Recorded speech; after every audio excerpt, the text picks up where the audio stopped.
Hello, everyone. Welcome. I'm Professor Bridgett Davis, and on behalf of myself and my co-judge and colleague, Professor Gisele Regatao, as well as the journalism department and our chair, Professor Baruch, as well as the Harman Writer-in-Residence program, which provided the food. I just want to welcome you all here.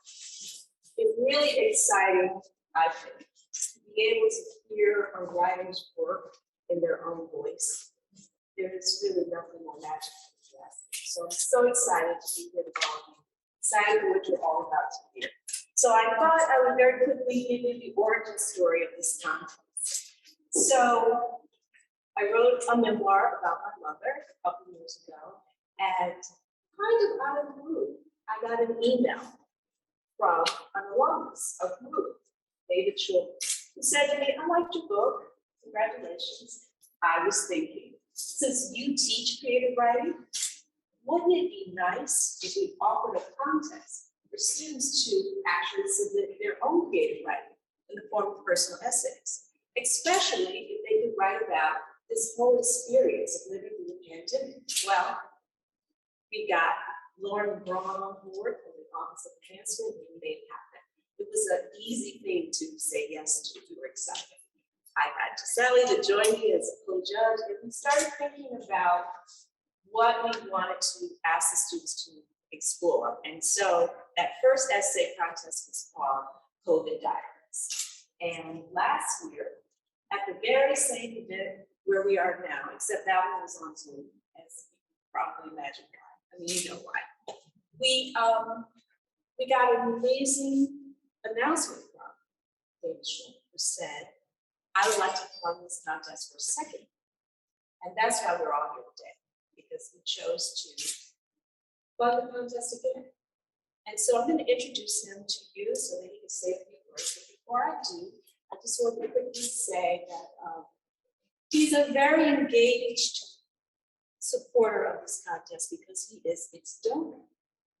Through his family charitable fund, he has agreed to fund all of the cash prizes for this, might I say, pretty lucrative contest. And so we're really grateful for that.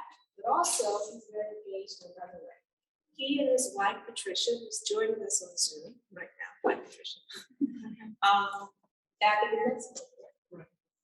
They read all the women's essays, and they are really engaged in providing feedback and letting us know what they feel about the work. So that really means a lot to me and to Gisele, and we want to thank you for that. And now I have to read a little bit about it. I promise it'll be free. But, but you know, what you guys will hear is that he is a very engaged alumnus of Baruch College. And I think that says everything about is what he believes students of this institution are capable of. So he himself is a graduate of Baruch, class of 1964. David Shulman has a long, deep history of making a positive impact on college and our students. Hence, a contest like this is just one example. He's a distinguished visiting professor at the college and a managing director of Baruch's financial leadership program, where he mentors students who are seeking front office careers on Wall Street. Also, he's the founder of Baruch's technology leadership development program. All this he has done while leading a very successful career in business. And he has come here today, all the way from Santa Fe, New Mexico. So please join me in welcoming David Shulman.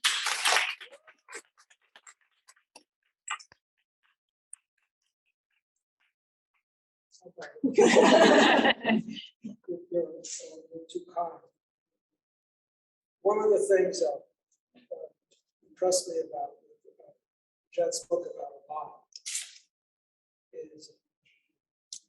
is that mom was a numbers banker, a numbers runner, illegal gambling, don't call it that. Pay for all those shoes. Yes. Yeah, one too. But a different time in a different world, trying to read the book, said her mom could have been a derivatives trader or this week.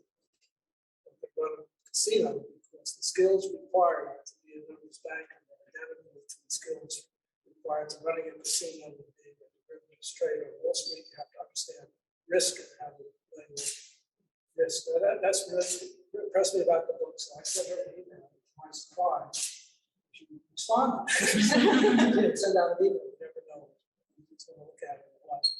But she said, great, jumped on the idea. Very happy with last year. Very happy getting the contest this year. Maybe I'll make it an event, hopefully. Hopefully we'll try and do it again. Because I think it brings out people's deepest feelings. I think people really like it from the heart. The other thing is, since this is a journalism department, Fred doesn't know this about my misspent youth. In my misspent youth, I was an editor and publisher of a newspaper. That newspaper was an anti-war newspaper while I was in the United States Army. It was called Briefs. Filed a lawsuit that went all the way up to the US Supreme Court. Didn't quite make it. Stuff like that. So I have a little bit of journalism. So get on with the contest.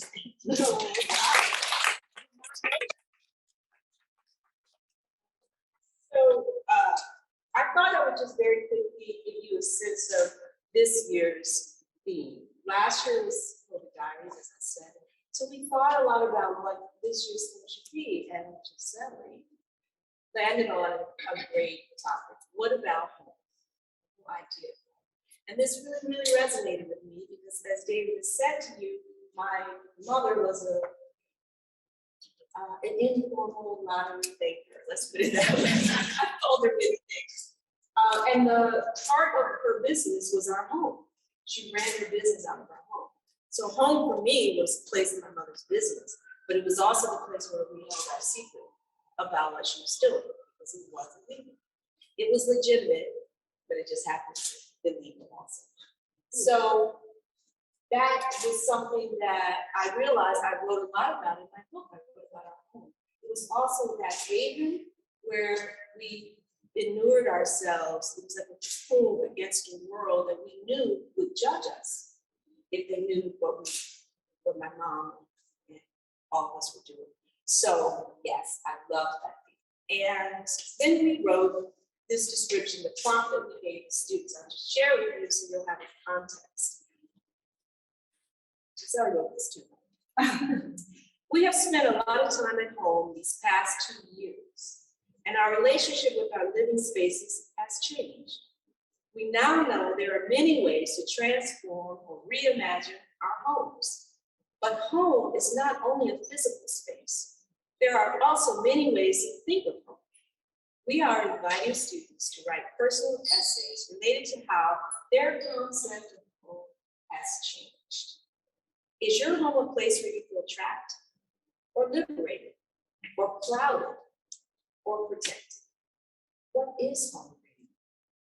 So, with that being said, we sent out the request for submissions, and we got a whopping 41 submissions, more than last year.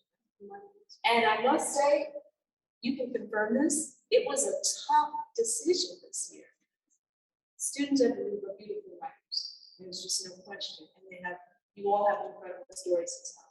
So we had a lot of discussion, but we absolutely did come up with our top essays, our readers. And so you're going to hear those readers today. We're going to start with the honorable mentions and work our way up. And Gisele has agreed to take over from here and announce our first reader.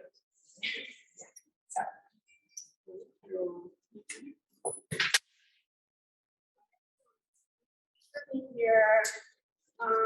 Thank you, Alex, for hosting us in this gorgeous space. So there's so many things I love about Bridgett, but I have to say the highlight of my past 2 years has been this contest that Bridgett and I have worked together, and I felt like I got to read the work of the students that is just completely incredible. It's so moving, it's so personal, which is very different than the work they do for my classes, which is journalism. So it's been a privilege. Thank you all for submitting. And the way we do this, Bridgett and I, we read everything without knowing who wrote it, right? Because we put the cover letters in one folder, essays in another folder. And only after a lot of back and forth, when we decided who the winner really is where we go and look at the name. So I'm very happy when I find a student of mine there. And that's the case with our first reader. Sidra Alpindi is an incredibly talented student who I just got to meet this semester. And I'm very happy to welcome. And first student,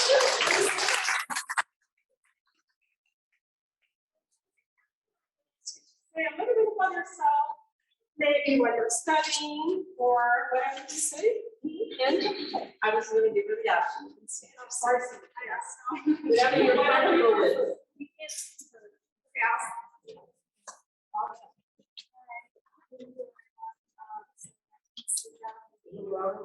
Yeah, my name is Sidra Alumni. I'm a journalism major at Baruch. I'm a junior, hoping to graduate next semester.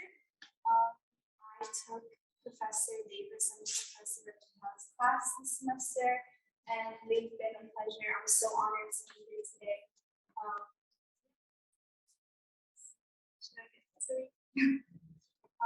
I just wanted to give a small disclaimer.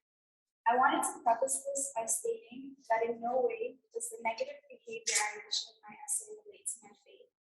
I just wanted to say this because I know that as I stand here and read this to you, I am a clear representation of my religion, Islam.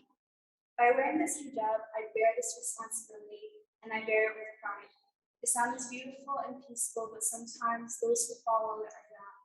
Man is not perfect, and I want to ensure that the faults of Muslims should not feed a stereotype that portrays them in a negative light. This is a story about Muslim people, but in the end, they are just that, people. So this is called If These Walls Can Speak.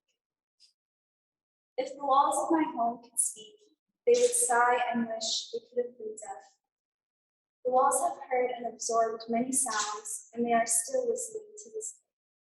Kitchen clatter as my stepmom chops vegetables and turns on the stove to prepare dinner. Children's cartoons and nursery rhymes emanating from the TV while my baby brother eagerly watches. Alternative music playing off of my sister's record player as she plays. And the quick typing of fingers on a laptop keyboard late at night coming from me. Yet amongst the various noises and conversations that have filled this house for years, there is one in particular that everyone prays they never hear again. It is loud, repetitive, obnoxious, and degrading. It echoes through the rooms and rings in everyone's ears. I think if they could, the walls of my home would want nothing more than to close in on the source once it starts. This disturbance is the sound of my father yelling. I live in an abusive home. It has been broken for as long as I can remember. My father is the perpetrator, and even when the physical abuse ceased as I grew older, the verbal one hasn't. Everyone that inhabits my home is a victim, even the 1-year-old. My father's yelling has been breaking down the walls of this home and my mental health. My father's home is a place I try to be patient within, grateful for, but most of the time, I find myself fantasizing about leaving it. I yearn for it to symbolize happiness, family, and rest. I want it to be a safe space away from all the bad that thrives in this world. Yet no matter how hard I try to keep the negativity away and keep it together, his yells are like an earthquake that tears it further apart. Time and time again, I have to find my way through the rubble, and each time, I lose a piece of myself in the wreckage. I have a toxic relationship with my family. A part of me hates it and is counting down the days until I can leave it, and another part feels guilty for even thinking this way. What makes it unbearable is being trapped in a space constantly reflecting my father's curses and complaints. One time, a fight broke out between us, and he threatened that I would one day be disowned. Sometimes this possibility haunts me, and it creeps up in every corner. I can't stop worrying about how that might play out. Which suitcase would fit all my belongings, and where I would go. Yet even if I was ever thrown out of this house, I try to remind myself that I'll never be homeless as long as I carry my home in my heart. I don't usually get homesick, and that is probably because as a child of divorce, I was used to living in different places. I learned to make a home that I can live wherever I went. Our homes shouldn't be based solely on a space our bodies can live in, but they should be a resting place for the soul. When things get intolerable, I pray for ease, and I find it in my hope for a better home. One that I can create myself, build along with a partner who will protect it, and never let its walls witness any acts of aggression. I want us to find our homes in each other's arms, to be comforted by each other's presence, and to feel that home is wherever they are. I want it to be a healthy home, one where a family can grow and get attached to, where a daughter or a son will never have to worry about letting it go. If the walls in my future home could speak, I want them to smile and wish they could hear our comfort forever.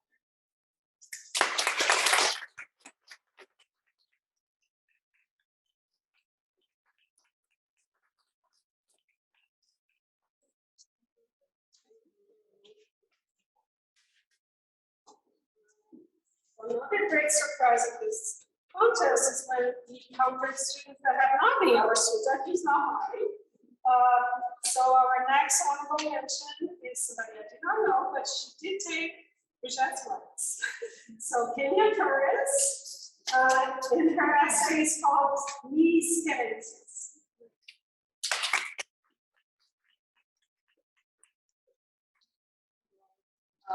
My name is Kenya Torres. I'm a major in English and philosophy. And I took Bridgett's class, which was amazing. And yeah, I haven't really had the opportunity to do much creative writing recently because I've been busy with like school and stuff. So this contest was like a perfect opportunity for me to do that. And that's it.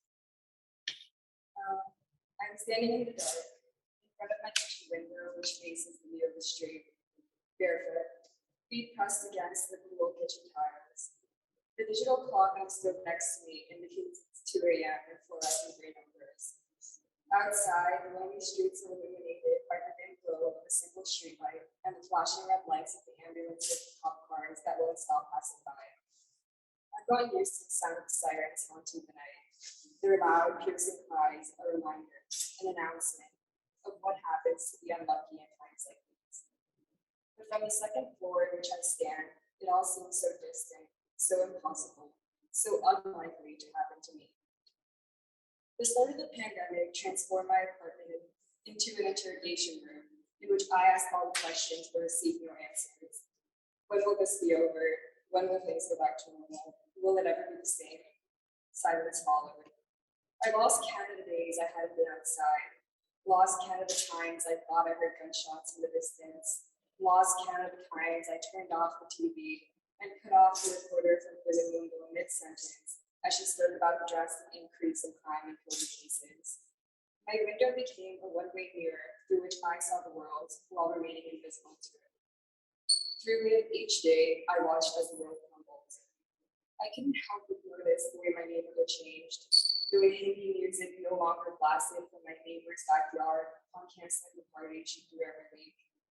The way the school playground within my house, which was never empty, no longer contained any children. The way the lady who always wore bright colors, now worn in black. When it became safe to take evening strolls, I wandered a few blocks away from my apartment. On my way, I passed businesses which my parents and later I had been visiting for years. The Chinese food place on the corner of 97th Street, the Colombian place just a few feet away from it, the beauty salon where my friend's mom worked, all permanently closed. I walked further, past the sign taped to a laundromat door which read "Rest in peace, Sandra," and tried not to cry. I walked faster, past multiple people lost some sort of hallucination, talking to themselves or hissing at the wind. I clenched my keys between my fists. Past others who sat in corners or pushed around shopping carts with what was left of their belongings and looked away. The place I once called my home, the only home I ever knew, was now completely unrecognizable. Back in my apartment, I stayed up at night since I can no longer sleep. I stayed in front of my window once more, but I had recognized recognize what I see. The night is still this time. The only sound to be heard is the soft hum of the silence. I wonder if this is my neighborhood's way of breathing. I stand perfectly still with my hands by my side and take a deep breath in. I become aware of my body standing in the darkness as I picture the walls around me falling down. I let my thoughts flood over me while I stand there. I don't know why, but I think of Plato. Plato believes the soul separates from the body when we die and returns to the realm of forms where it originally came from, in which everything perfect resides. In that moment, I believe my soul couldn't wait till death.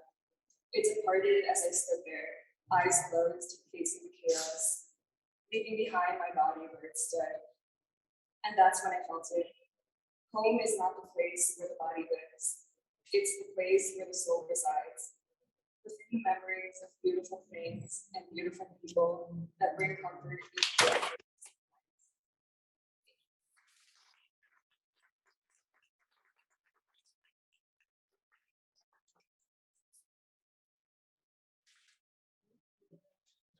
So our third honorable mention is somebody very special to both Bridgett and I, because he's taking both our classes this semester. He's an incredibly talented writer and just amazing person, but he's sick today.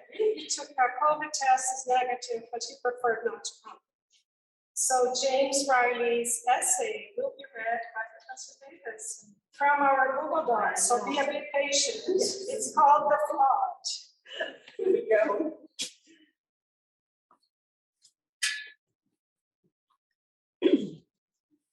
Love by James D. Riley. It opens with a quote. Down beneath the ashes of the stove, sure of what I've lived and have known, I see you so uncomfortably alone. I wish I could show you how much you've grown. And that's by Sharon Van Edmond from a poem called 17. My senior year of high school is a blur. I remember highlights. The pact my best friend and I made to have sex if neither of us had real dates to prom. And how I couldn't go through with it. My team for the senior scavenger hunt is one of the largest, though we'd quickly give up on the hunt and spend the afternoon talking beside the fence of the baseball mound, caked in shadows and green grass stains. I won a silver medal for a poem that was so awful, I lost faith in awards everywhere. Not this one, but not this one. But I can't tell you anything more substantial than that. Everything else I can recall are shadows on a cave wall, and even they, I suspect, could be more fiction than fact, more heads and shapes than diligent teachers. Maybe this is normal. Most relish in not being able to tell you what they were up to at 17, but I remain insecure and unsure. While my peers grappled with college choices and high school boyfriends, I was wondering what chemotherapy and radiation felt like, what life would be like for my family should my dad die, and what life would look like going forward with him having lost the bulk of his lungs and his entire stomach. As I sat in the waiting area, I watched the sun come up. Somewhere quite literally down the road, a party rages.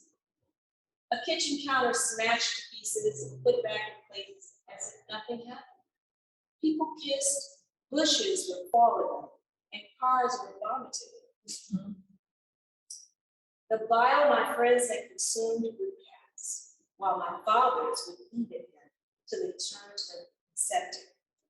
They would return to their houses, palaces, and cottages, and rustic barn aesthetics, while I would return to what was left of mine. Quiet, still. My mother, a mother goose, defending my father, the swan king. My brother, a porcupine. Myself, a turtle, not just without a shell, but without skin. The year ended as soon as it began. Graduation came and went. I skipped the parties to wear the gown and repeat the right prayer in the hospital the next day. He had been on an IV drip for so long. I never asked if you remember. And when the days in the city became too much, I replaced them with nights out with friends, trying to get in those last days of childhood I should have been collecting all year. One night, at my friend Barbie's house, as their younger siblings danced with sparklers above, me, her, and our other friend Felicity laid about the basement/bedroom. Barbie and Felicity had an old rapport. They would lament often about their dead dad scholarships, a decent sum of money they had gotten for, as they declared plainly, their dead dads. They had a sort of gallows humor about their shared tragedy, a humor that had made me cringe and bite my lip all night. My dad wasn't dead, but he wasn't quite living either. Barbie looked at me in the way that she still does, earnestly and without judgment, and asked, "What's up with you, Jimbo? Got any daddy issues to share?" I cried till I was pink, then blue in the face. I cried for all the days I wish I did nothing but. I cried because I had seen so much death. I cried because no one had ever asked me about my dad. And I cried because no one else ever knew. I cried because I knew a part of me would always be 17 and crying. I cried because I knew one day I wouldn't have these two girls who knew my sadness so well. I cried because even though we had grown up and lived in different, even though we would grow up and live in different places, a part of me would always be in this moment, crying, not because I had lost something, but because I had finally found something. At the end of the night, I would lose it again. I eventually went home, sobered with my sobs, and assured I had grace to fall, should I ever need to talk or cry.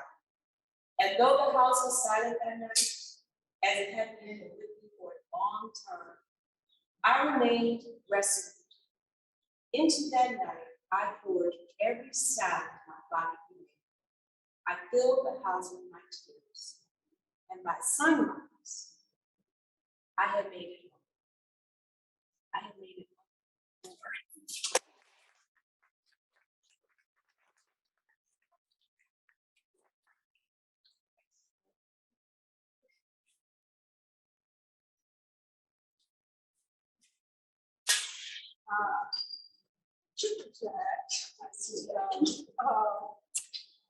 Now we're moving to our three top winners, starting with third place. So this was a long title of the essay. Should I say it or you want to say it? You can say it. So please welcome Kamala Saeed, third place.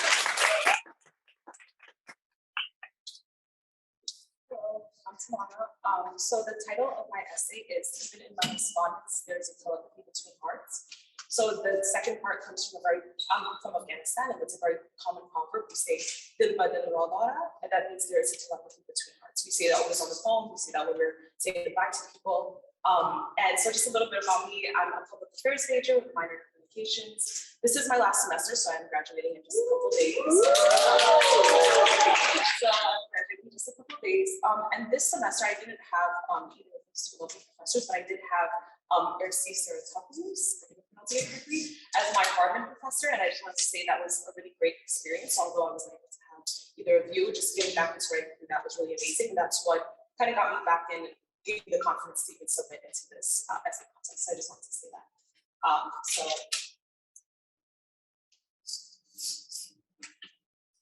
Musafir, the word that intrudes every call my mom has with any Afghan, coming out in reminiscences of home, in conversations about rude American neighbors, in times of death and in times of birth. Sometimes I can't make out the other parts, the parts about Ghani and corrupt leaders, the toils of life. The Musafir rings in my ears. Traveler. Afghans do not call themselves immigrants, but travelers. Travelers away from home and who hope to one day return to an Afghanistan they won't have to flee. Musafir may mean traveler that has made a permanent stay in every phone call conversation of my Afghan. I am not the traveler my family is. I didn't leave home to go to unknown places and places I still feel I don't know. Queens birthed me and rocked my cradle, and where I resided simply was home. But a global pandemic makes staring at your ceiling an existential crisis, and the perfect view for conjuring up endless reflections. The physical home surrounding me, with 4 occupied seats and 1 empty one, should have been enough to be my home. And for the most part, it was and is. But when I saunter up to my grandparents' house and find my grandfather waiting in a chair in the front yard, that is home too. I hug my cousins and smell the heavy scent of Tide on their backs because they have clean freak mothers who use copious amounts of detergent. That scent is home too. I plead with my best friends on the E-train if I can crack their knuckles, and holding their hands for that split second as they laugh at my antics, that's home too. I had to drop off bagels to my grandparents by knocking on their door and walking away before they opened it. I could only text cousins and write unsent letters at times when I missed their embrace. I avoided trains like the plague, not taking one for a year after the pandemic began. I was so sure I was not the traveler my family members were, and in many fortunate ways, I am not. But in being kept apart from the ones I love and the places I seek comfort in, I was a traveler away from the parts and pieces that made my home. Have you ever been to Western Beef at 6 a.m. with your grandpa after a sleepover because your grandparents insisted on eating breakfast as early as possible? If so, you would understand how Chip's Aisle can lay out a bed in the form of honey barbecues and Cool Ranch, and how your grubby fingers digging into a pack of Skittles at 7 a.m. is the holiest comfort food. Being deprived of that was suffocating, and no amount of masked up sanitizing everything sold on grocery runs could replace that feeling. And such instances were suffocating, but nothing squeezed the breath out of me during the pandemic, quite like the Taliban taking over Afghanistan had. US troops dropped one last drone strike, a sort of firework and farewell, killing 10 innocent Afghan civilians, and the Taliban gained control over the entirety of the country. My family understood me. We cried and called family back home and prayed, but it felt like no one else could understand. When I tried to explain it, it was like expressing the grief of losing my father and the person in front of me not facing such a loss, giving me their sympathies and their and their frowns, but not getting it. I was out of place, Queens did not feel like home, and friends could not grant me the comfort they always had. But amid this heartache, I stumbled upon comfort and home within a group of volunteers for a refugee donation event. I was surrounded by Afghans who understood. We folded clothes and arranged items in the blistering heat for hours on end. We spoke of family and careers, and we cried together about a shared loss. Speaking with people who get you doesn't heal you. Just like speaking to a friend who lost their dad doesn't mean I am over my dad's death. But there is peace in finding a sense of home when home seems fractured and uncertain. We were diaspora kids seeking a place where we felt safe and understood. In each other, we found that. We saw fit. The pandemic had a way of making me feel as though I was away from home, while tucked away in my cozy abode. It was never truly about the physical structure I spend my days in, but the people, the places who make me feel at home wherever I am. For me, maybe being a traveler isn't so bad.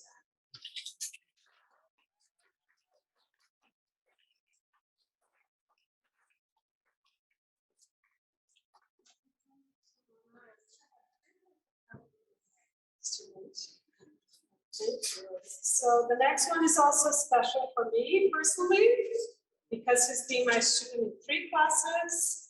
It has been one of the most talented students I ever had, and he's graduating this semester too. So please welcome second place winner, Sven Larson, with Unidentified Dying Objects.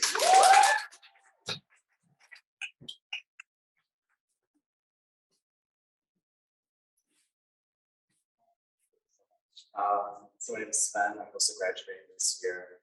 I've had the pleasure. Thank you. I've taken Gisele multiple times. It's always been like such an honor and such like a great, encouraging challenge, but also so comfortable. It's like a great tradition. It's always so great every single time. I've never taken a class, unfortunately, but this entire contest last year, I should say, and this year have always been really inspiring. And I'm definitely like starting to read your book too. So that'd be so great. And thank you for funding the project and everyone for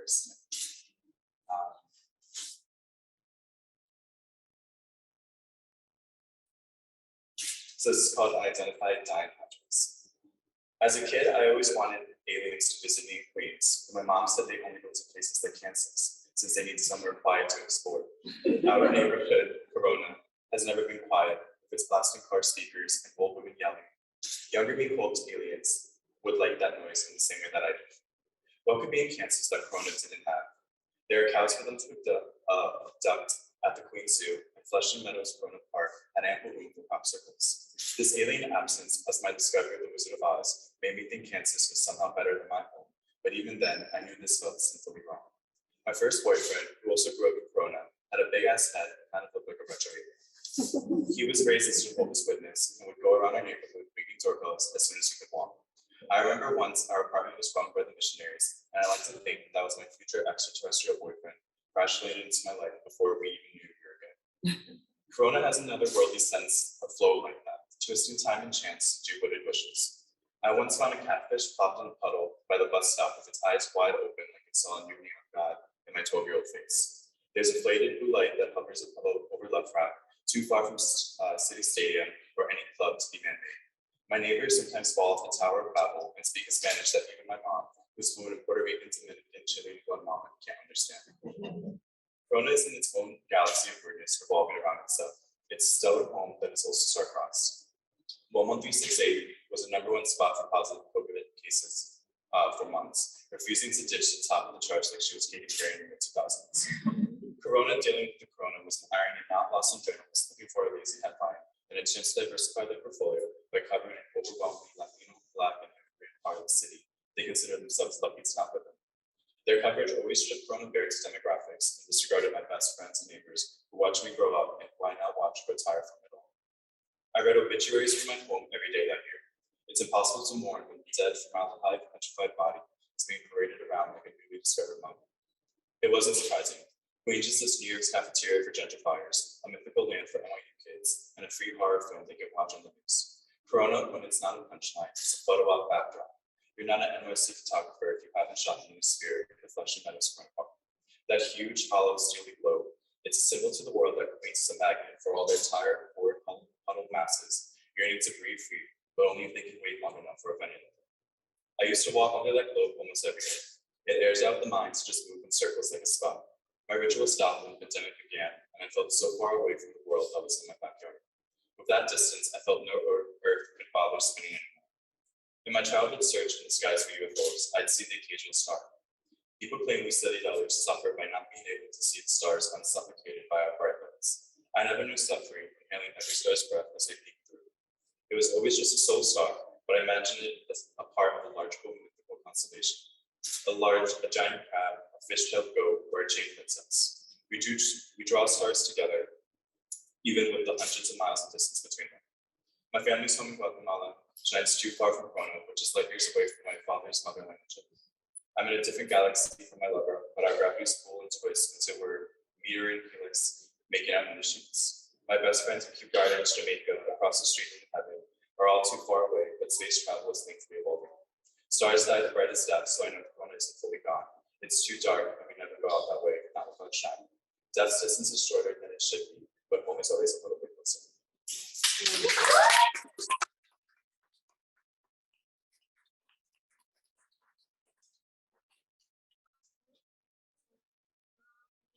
I introduce the first winner, there is another incredible fact.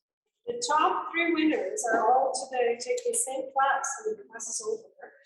And they're all part of the Harman program. They're on the same class.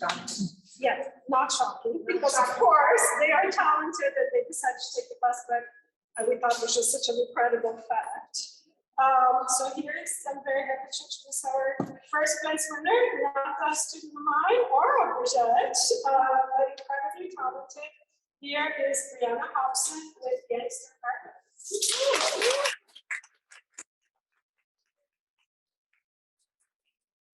My name is Brianna Johansson, and I'm an English major, and I haven't had any of these two as professors yet, but I just like to say, like, the English department at Baruch has been kind of like a home for me. They've been so welcoming, and I'm so glad to like take more classes. So my piece is called Gangster's Paradise. Home for me is in the slums of the East Bronx. From the outside, my hood looks like a paper-mache cutout of a Gordon Parks photograph. When the front door slids ajar, a mouth somewhere opens to yarn, perhaps out of boredom, out of violence, or something else. In truth, I used to envy friends with 2 parents because their houses were proper homes, with bills fully paid in and their living room lights always on. But as a young adult, my small uncluttered apartment gives me solace. Like heroin to a junkie, my home is as meaningless as it is meaningful. It is a gangster's paradise. If haunted means to be occupied or possessed, then I think my home is ghetto otherworldly. Surely possession is a good metaphor for the park that sits adjacent, where cops commonly raid and find pretty decomposed human bodies, mostly of women and dead children, animal carcasses, and other unidentifiable objects. You can definitely say that about the Columbus Hill street that I live on. The block is like my body's consciousness, secluded, psychologically avoidant, diasporic, and existing only to be orbited. Like planetary space, things in the Bronx always get lost or displaced. But that's just because no one ever comes looking, not even your moms. When you walk up the stairs to my apartment, the carpet is a proud mix of brown and black in the face of colorism. The thing hasn't been changed since the last tenant, and it sure feels like it. In the underbelly of New York, I've learned that landlords always suck, even when they're your cousin or your homeboy or homegirl from down the block. Rent is cheap, but the selling point being that even with gossamer walls and cellulose floors, the neighbors never seem to hear my keening at 3 o'clock in the morning, though domestic screams from down the street seldom retreat. The first room when you enter the apartment is the kitchen and living room. Damn thing is pretty haunted if you ask me. Jinxed by nervosa and existential eating patterns, by forks and a broken toaster, by moldy bread boxes and a refrigerator from the 20th century, by empty cabinets and knives that have been promised only to ever cut food, and by loveless mothers and broken-hearted sisters. It's a room absolute in its deliberate exclusion of others. As haunted as it is, my father's ghost never manifests. Not once in the 25 years we've lived there in ghetto limbo did he ever show himself or spook. Next is the bedroom. This room definitely is gonna need a priest or an exorcist. Ever since I was 12 or 13, it's been the place for me to bleed covertly under bed sheets. Today, as a grown woman who still lives at home, it has metamorphosed into something like butterfly cocoon. It's what Virginia Woolf would have called a room of one's own, and what Freud would have given the epiphyllid subconscious foreskin. I am my true self-care, and one day I'll finally emerge. Though my bed has a sunken mattress that fucks my back and quadriplegics my neck, I like to lay there in the dark and look at Rorschach spots and count black sheep, including myself. When I'm feeling particularly anxious and high-strung, I get a kick out of looking out of the curtains to see who is nearest in view. The prized possession of most homes is the family that resides there. It's so chronically hallmarked, but that's not my home, no. My saving grace is my closet. It's where my consciousness brews and resides in the form of closeted pride. It's where my amputated femininity swings and pendulum cries, where my asexuality quivers in enigma like the Rubik's Cube, and where if I pull really hard to open, the splintered doorboards could suddenly split asunder, vivisecting me open at the seams. From the outside, my home is haunted by a ghetto, but upon further inspection, it's also haunted by the price my mother says saves. 2, it's haunted by police brutality, gunshots, and melancholic indie music. Don't forget the blackness. Blackness takes the form of post-colonial governmental checks. No father having fathers, road bumps that never seem to get fixed around the neighborhood, sneakers hanging suicidally on the line, hundreds of stray cats who, like people, can't seem to find their way home, and by demons, collective and otherwise. But most importantly, my home is haunted by painful self-preservation. It's haunted by the poltergeist of pills that sit on my dresser, a bitter reminder that even as a deeply set misanthrope, still I desperately cling to life. So yes, my home is possessed by the ghetto, very much so, but it's also selfishly mine in all the ways a home can or could be. My wax museum home is akin to anthropology, Black history even. It's not the prettiest, and you'll never see my hometown on the screen except for the local news, but it's all I got in lieu of heirlooms and reparations. Not to mention, my home is the one place I truly am unmasked and unchained, free from everything and everyone. Even gangsters need a place to call home.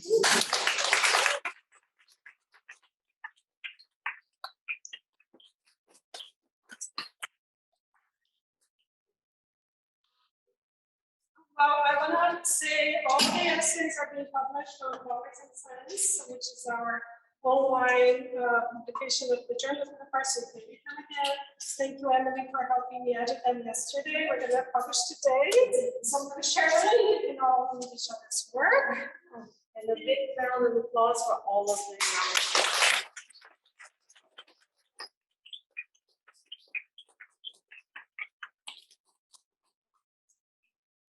And we need another photo with the winners because Sven wasn't here earlier. So let's do that, and then I'll say take some food home. Yes, right? definitely. Take food. And did you want to maybe try with. Oh, we can do that too. Oh, great, she doesn't want to do her hair.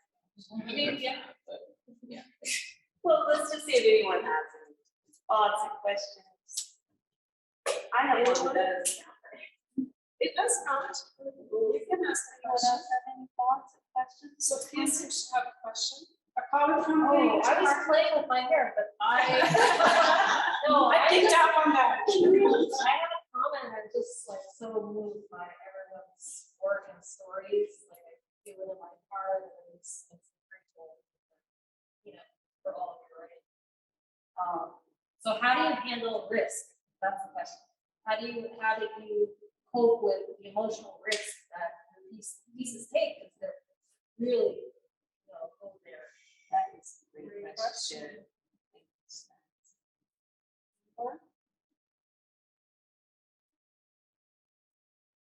So,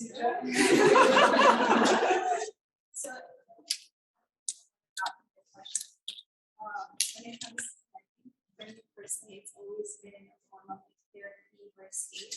So anytime I'm feeling negative, something happens, I always find comfort in writing. And I feel like writing really does give people a platform to speak whatever they want, to speak their truth. And I don't know, I feel like there's power in, writing whatever you want and, reading it in spaces like this or publishing it online or having other people read your experience versus just talking about them, because you don't feel like there's a risk when you're putting, action, making your life or whatever negativity beautiful. And I feel like there's also a power in having work that other people can relate to. And if it brings comfort to a reader, then you feel like there is no risk because you're making someone feel, they can relate. As I said, Gisele, the other students in this particular class, this peer nonfiction course version, crafted this in a personal essay. There's real power in controlling narratives. Even when you felt powerless in some situations, I think that's what really comes through in all of this. Power of control. I'm just so aware that when he said touch on some experiences that happen, so we can ascend kind of the sense in the same way where it's like how they're controlling the narrative. I feel like for me, even though it was emotional, I won't like to write the piece and it brings about like all the feelings, but it's not like it's uncovering emotions, you really did feel it, it's just putting that down on paper. So I feel like it's kind of the thing that would make sense in deepening the power of the narrative and not just doing something with the emotions I felt, because the emotions have been so high ever since, everything went on, specifically in Afghanistan, obviously in August. So I think it is a lot of deepening power, being able to say the story, because I think a lot of people, at least in my case, haven't heard the perspective from just the regular advocate perspective. They always get the perspective from the politicians and the people who have power. And these are like real people. Like I always tell people there are actual advocates that live in Afghanistan. And I think that's so for me, that was more than any kind of emotions I think. Do you guys have any questions for each other? Or anybody else wants to address this question? Okay. Good comment. I commented as a kid.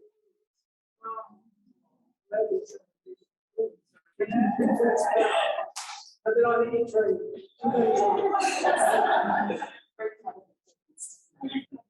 Place is really another way to define home. I do want to come just in general, the blog, just this little idea. Oh, yeah. I mean, yeah, I think there's definitely power in reclamation. I think for me specifically, I pretty much since high school only attended colleges in Queens and Manhattan, and it's always those comments about the Bronx that get to me, and it was really emotional for me because the Bronx feeling so powerless. And then also the reason why I titled it Gangster's Paradise is just, yes, this is a place that needs help, but I also think the community is really strong. And just thinking about home in those days, like dealing with mental health and all that stuff, it did bring stuff back. But to be able to feel that and think about that, you know, gave me power. So.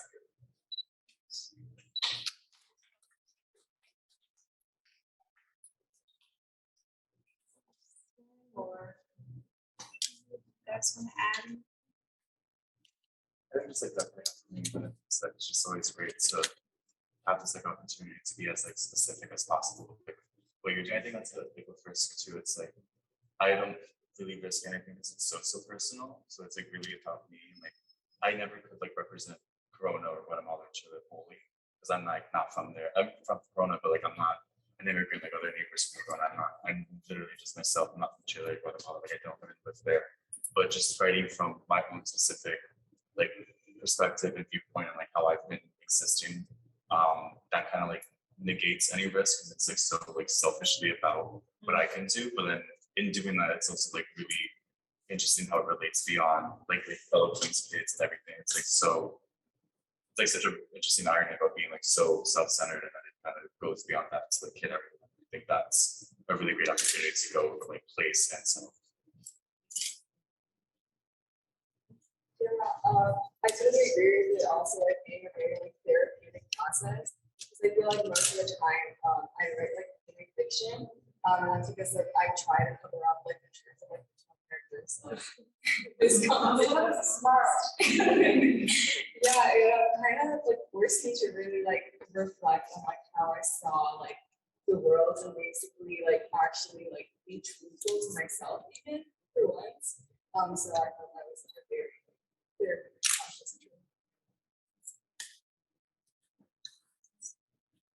Well, I just want to thank you all for coming. Thank you to Jared Howard and the journalism department for all your support and helping us to make this possible. Thank you. And thank you to Alex and Elena Feldman and Michigan Gallery for hosting us. Such a beautiful space. Thank you, Linda Heiler, for the amazing photos that you'll all soon see. Thank you for that. A very special thank you to David and Patricia Shulman for your incredible generosity. We just are so grateful to you for that, for what you helped to make happen. So thank you again. Thank you all for coming. Yeah, thank you. Thank you for sharing.